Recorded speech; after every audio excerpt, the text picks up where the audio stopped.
ओम नमः शिवाय। जय माता दी सखियों, निधि सोनी देसी चैनल में आपका स्वागत है। कहते हैं शरद पूर्णिमा के दिन यदि हम चंद्रमा के सामने खीर का भोग लगाते हैं तो वह खीर अमृत के समान बन जाती है। पर कहीं इस बार खीर अमृत की जगह विष न बन जाए। आज हम बात करते हैं शरद पूर्णिमा के दिन पड़ने वाले ग्रहण के बारे में। कई लोगों का प्रश्न है कि हम शरद पूर्णिमा के दिन खीर का भोग चंद्रमा को अर्पित करें तो कैसे करें, करें भी या न करें। यदि आप भी इसी बात से परेशान हैं तो आप यह जानिए कि ग्रहण जब लगता है तब प्रकृति में केमिकल लोचा होता है, मतलब वातावरण में एक ऐसी एनर्जी होती है जो हमारे जीवन के लिए हानिकारक होती है।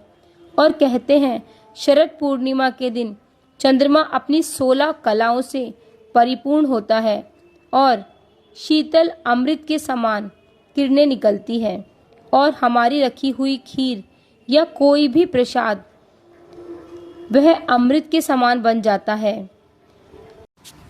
कभी सोचा है आपने कि शरद पूर्णिमा के दिन ही क्यों चंद्रदेव को खीर का भोग अर्पित करने की सबसे ज़्यादा मान्यता है?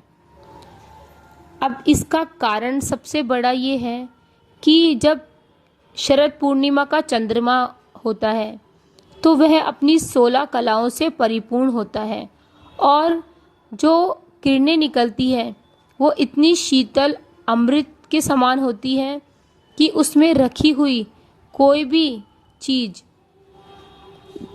जब हम उसको ग्रहण करते हैं तो उसका अमृत तुल्य जो वो भोग है वो हमें प्राप्त होता है, क्योंकि भगवान तो सिर्फ अपनी एनर्जी ही उसमें देते हैं। बाकी ग्रहण जब हम उस चीज़ को करते हैं तो उसकी पूरी ऊर्जा हमें मिलती है। अब चंद्रदेव है मन के कारण, मन को शीतलता मिले और हमारा मन निर्मल हो। अब हम ऐसा क्या करें? तो इसके लिए हम उस चीज़ का भोग लगाते हैं जो सबसे ज़्यादा सफ़ेद हो, स्वच्छ हो। तो सबसे ज़्यादा स्वच्छ चीज़ क्या है? दूध, जो एकदम सफ़ेद दिखता है। और अन्न में ऐसा कौन सा अन्न है जो हमें शीतलता प्रदान करता है? तो चावल। तो दूध और चावल से बनी हुई खीर जब हम चंद्रदेव को अर्पित करते हैं और चंद्रदेव अपनी किरणें उसमें जब समाहित हो जाती है तब वह खीर अमृत के समान बन जाती है। और जब हम उसको ग्रहण करते हैं तो हमारे मन की और तन की शुद्धि होती है।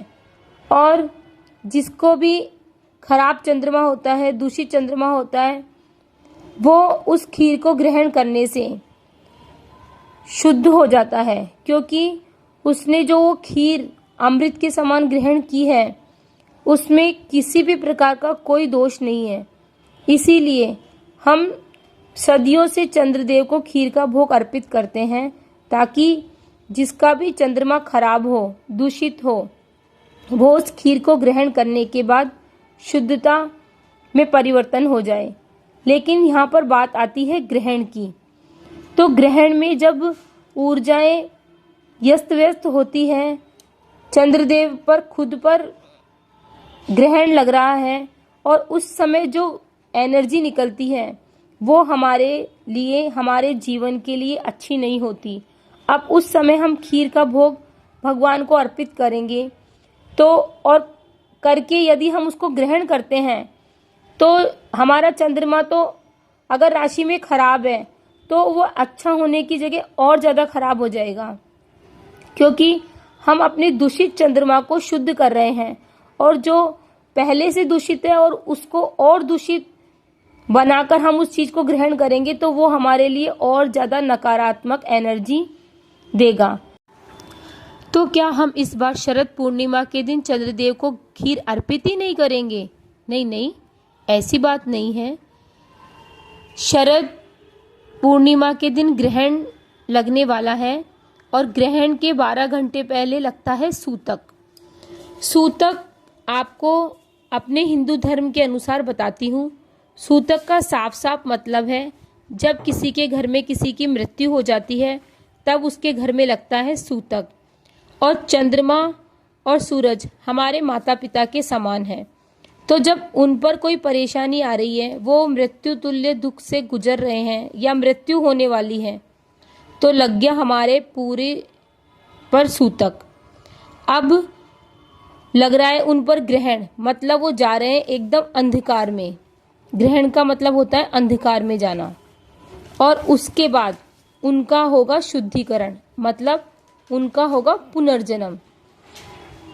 अब आप ये जान लीजिए, जब किसी का पुनर्जन्म होता है मतलब उनको सर जीवन मिल चुका है, तब हमें क्या करना है? हमें खुशियाँ मनानी है, बधाइयाँ देनी है, दान पुण्य करना है।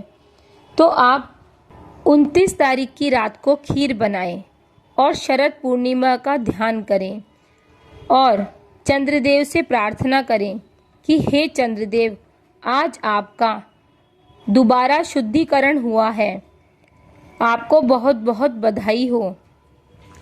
हमने आपके लिए आज खीर का भोग अर्पित किया है। इस खीर को आप अमृत बना दीजिए और अपनी शुभ दृष्टि हम पर बनाए रखने की कृपा करें, क्योंकि शुद्धिकरण के बाद ग्रह अपनी पूर्ण क्रांति के साथ होता है। तो हमें उनके सम्मान में खुशियाँ मनानी चाहिए, दान देना चाहिए, स्वागत करना चाहिए, अभिषेक करना चाहिए और चंद्रदेव से ये प्रार्थना करनी चाहिए कि हे चंद्रदेव, हमारे जो भी दूषित चंद्रमा है उसको आप कृपया करके शुद्ध कीजिए और हमें शीतलता प्रदान करें, हमारे मन को शीतल करें, हमारी आत्मा को शीतल करें। इसी के साथ विदा लेती हूँ। यदि जानकारी अच्छी लगे तो प्लीज़ इसको शेयर करें, चैनल को सब्सक्राइब करें और वीडियो अच्छा लगे तो लाइक कर दीजिएगा।